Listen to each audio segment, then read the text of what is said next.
Well. South Africa, when it rains, it pours. When it rains, it pours. I've already spoken about the Helen Zille interview that she had at a leading Johannesburg radio station, 947 FM, where she was being interviewed about her candidacy as the mayor of Johannesburg.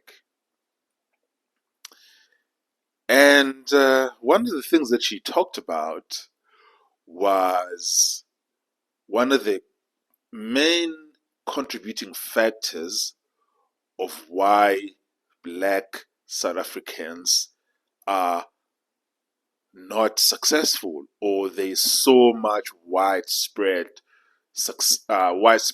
poverty in Black South Africa.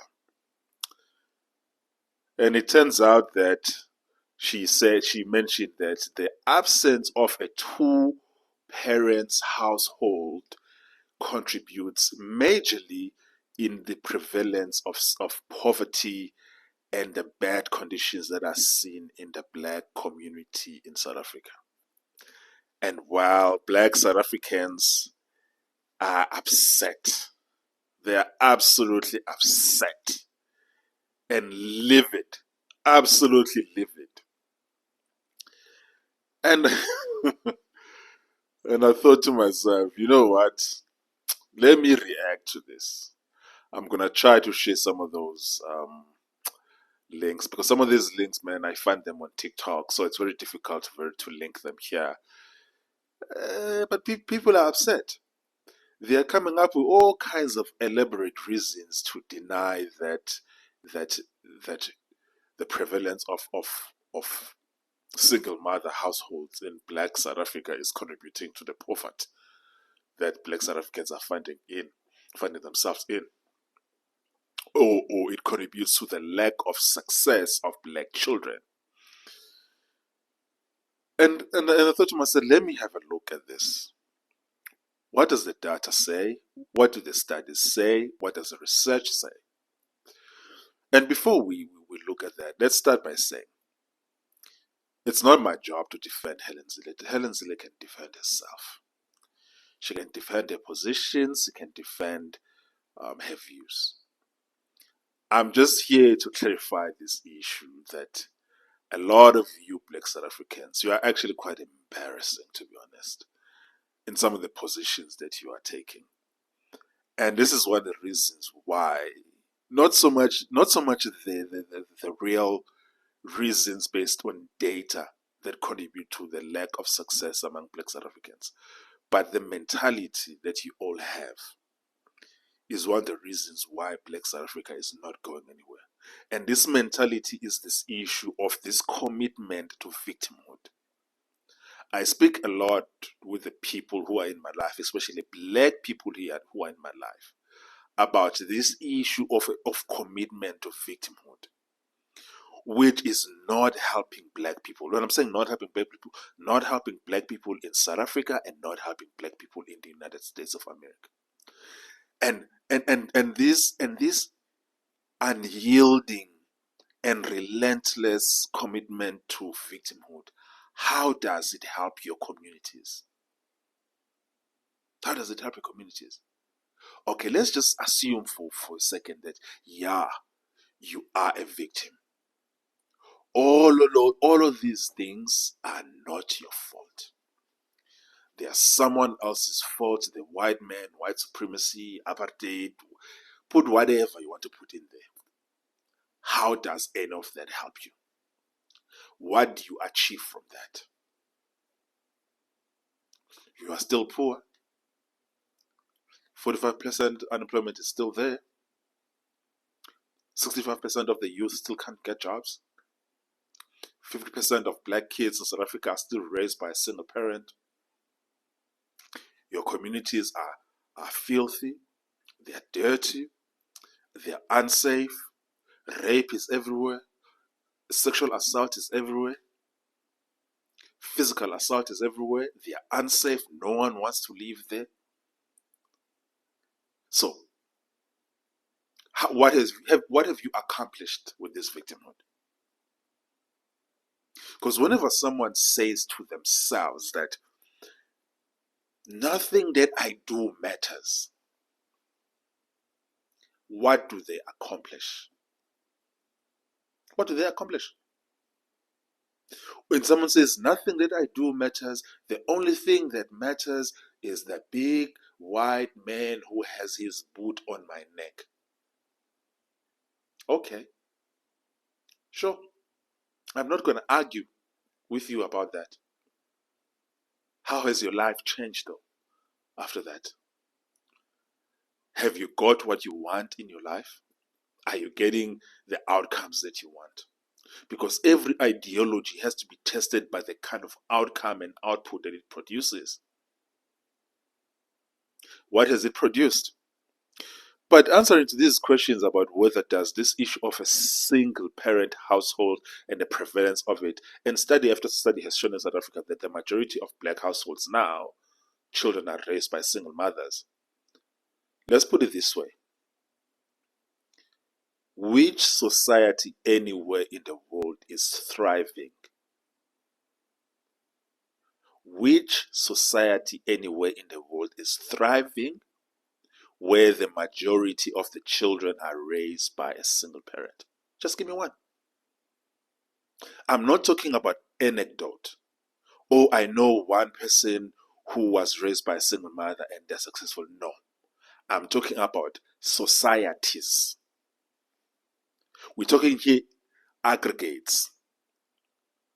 This society together is successful, and on average, the children are born out of wedlock. I'll give you an example of a society where children are born out of wedlock. Black America. 80% of children born in Black America are born outside of wedlock. Are they thriving?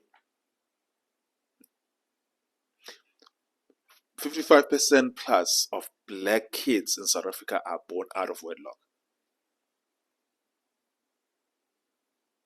Is the black community in South Africa thriving?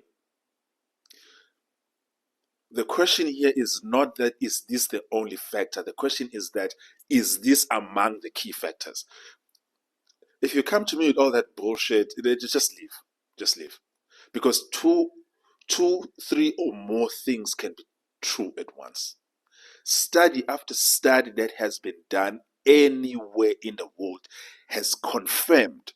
There's not a single study that has looked into this that has arrived at any different conclusion.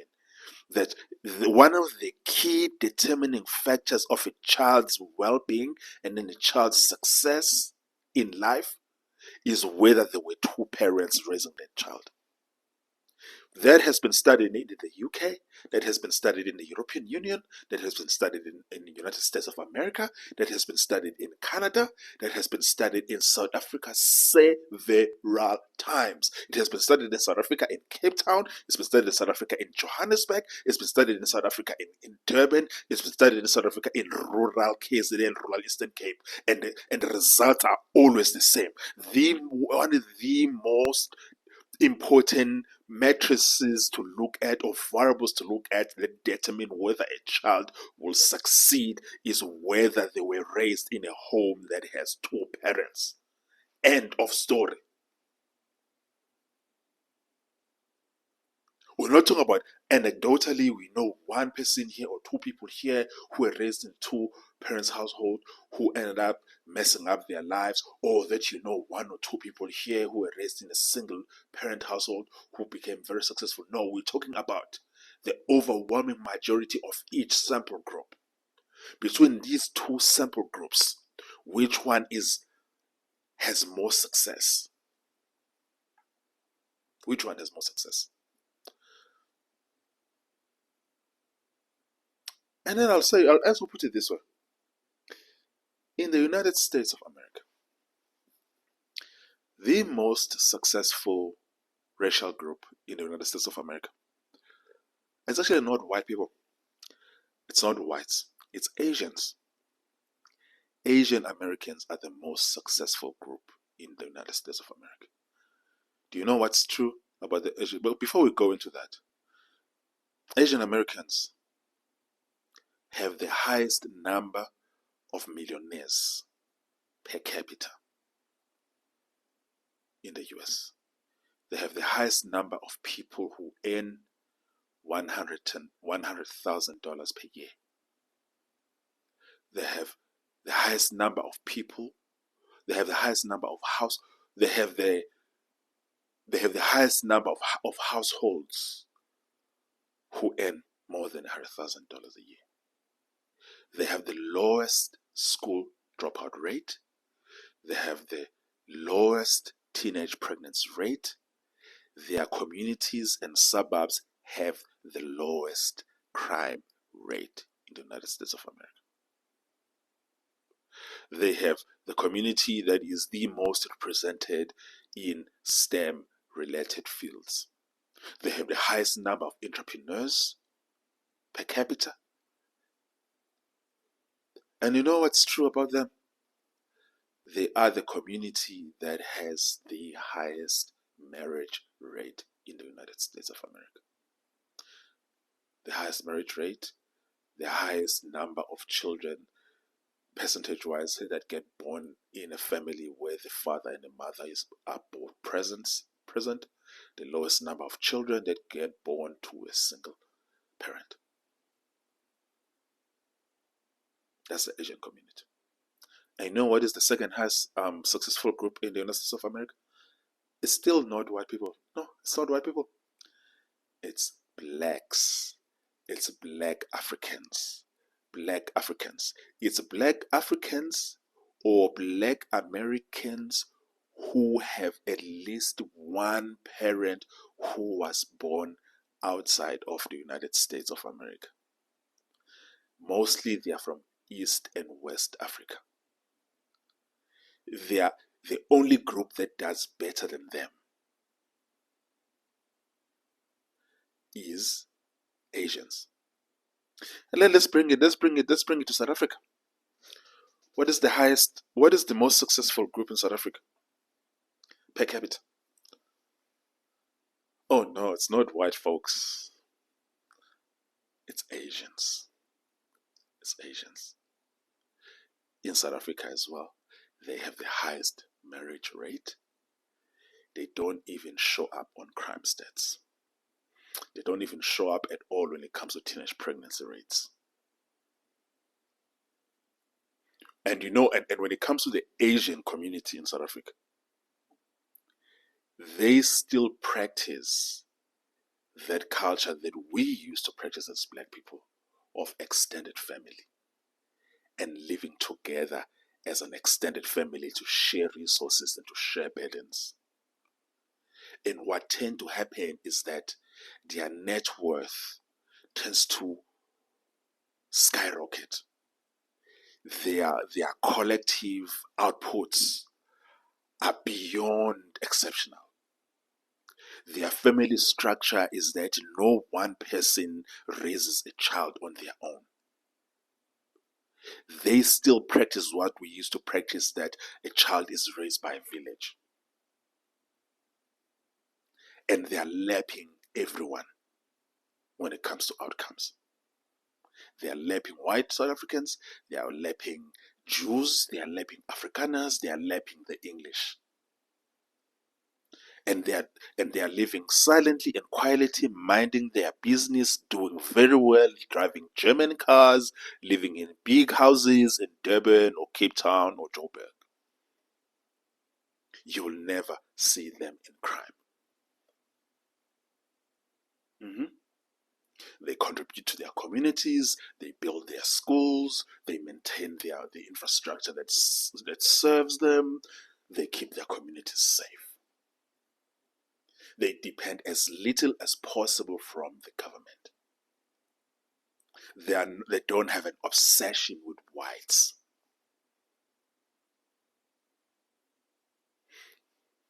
Let me take it further. There are some of you who are saying the reason why blacks have a high rate of single parents household is because of apartheid, is because of migrant labor and all of that stuff. Okay, let's look into it.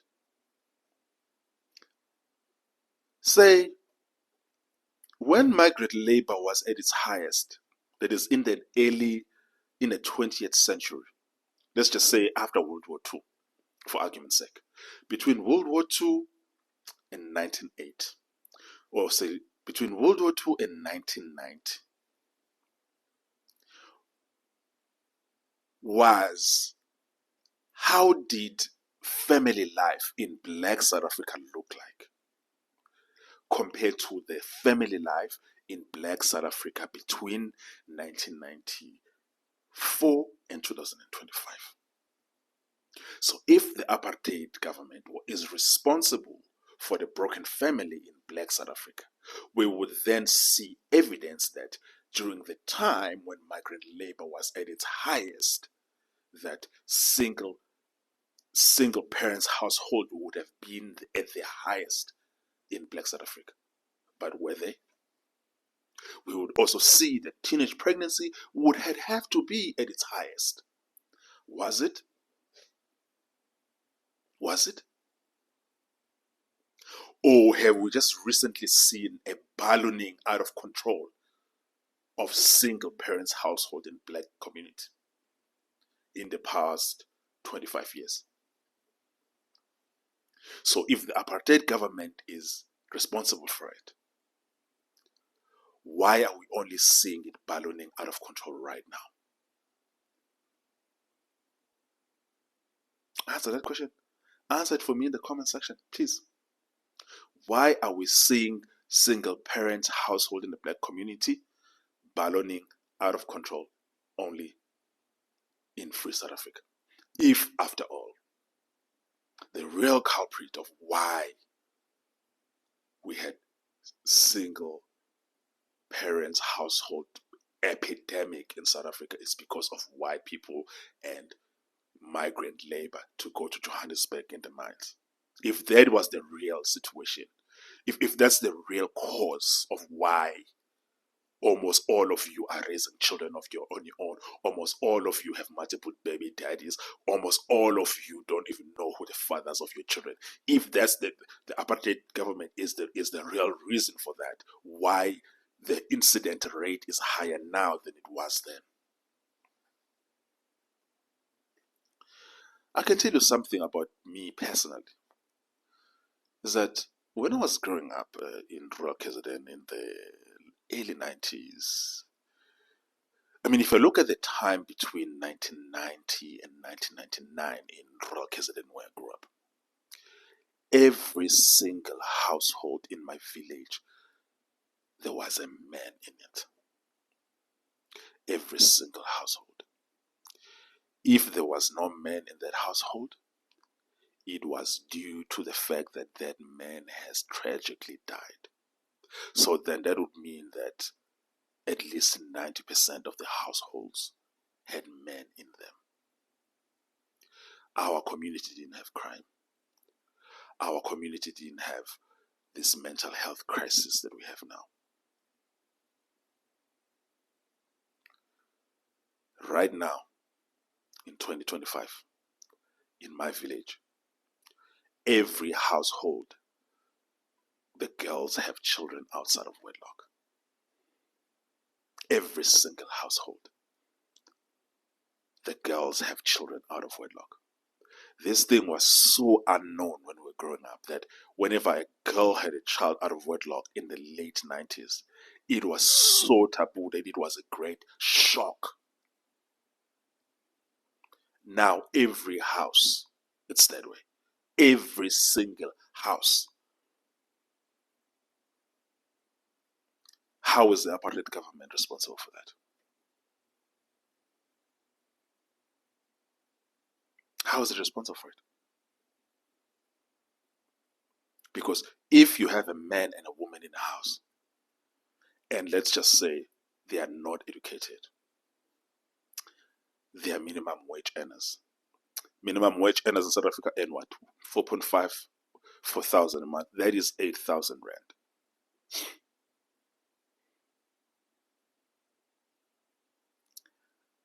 they are able to do more than a woman who has two children living alone in the RDP house who is earning 4.5. These two people who are married, both minimum age earners, 4.5. Okay, that's 9,000. They are able to get a lot more done. More importantly than getting a lot more done, they have help.